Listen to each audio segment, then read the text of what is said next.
Kamusta mga ka-Express? Welcome back sa Express Info, kung saan bawat kwento, ginulat ang mundo. Ngayon isang nakakagulat at nakakakilig na balita ang pag-uusapan natin. Tungkol ito sa ating pambato na si Kai Sotto at ang kanyang posibleng big comeback sa Japan B-League. Kaya siguraduhin mong manatili hanggang dulo dahil bawat detalye rito, siguradong hindi mo gugustuhin mamiss. Alam niyo ba mga ka-Express na habang abala tayo dito sa Pilipinas, tahimik pero nakakagulat na development ang nangyari kay Kai Sotto. Oo, wala na si Kai ngayon sa Pilipinas, balik Japan na siya. At hindi lang basta balik, kundi isang malaking pag-asa na ibinigay niya sa mga fans ng Koshigaya Alphas. Nagsimula ang lahat nang makita ng mga Koshigaya Alphas fans ang mga litrato at video ni Kai na bumalik na siya sa Japan. Imagine mo yon? Isang buwan lang ang nakalipas, ang inisip ng lahat, tapos na ang season niya. Remember, pagkatapos ng kanyang surgery dahil sa kanyang ACL injury, nagpaalam si Kai sa kanyang mga fans sa Japan para bang may pahapyaw na sinasabing, hanggang dito na muna tayo, kita-kits next season.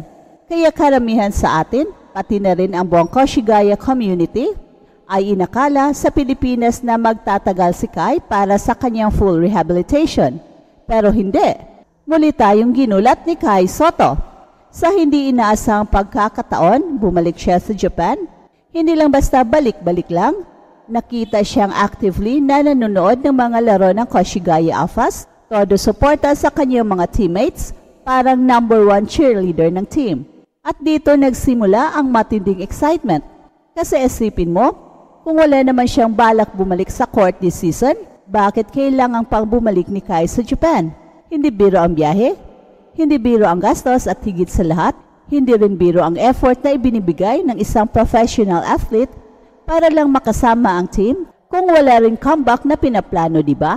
Nag-send ito ng shockwaves hindi lang sa Koshigaya community, kundi sa buong Japan B-League fans. Biglang nabuhayan ang mga tao ng pag-asa na baka makikita pa rin si Kai Sotto na maglalaro bago matapos ang season.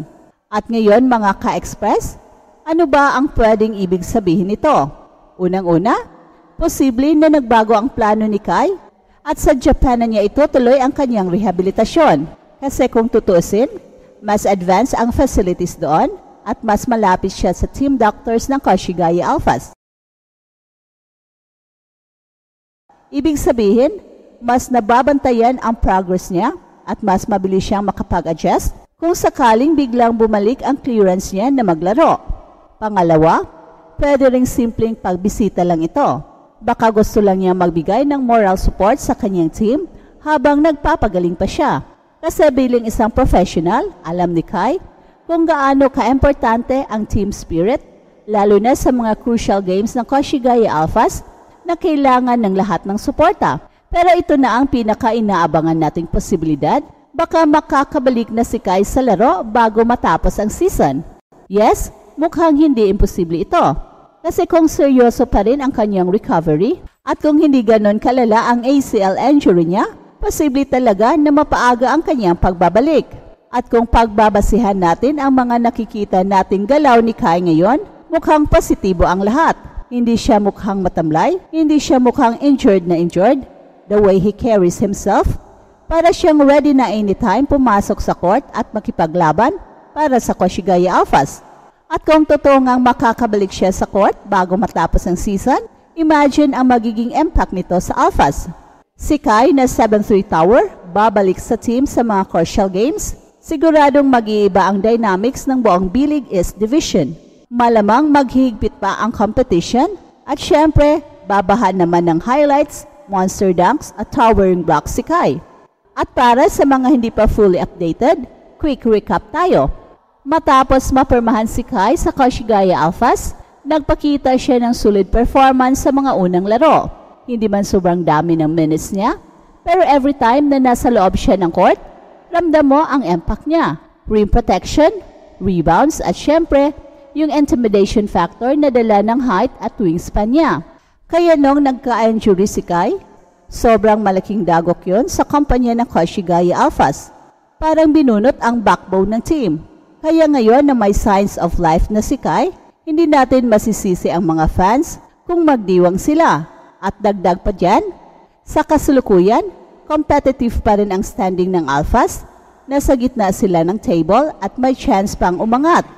Kaya kung sakaling makabalik si Kai, malaking bagay ito para sa kanilang playoff hopes.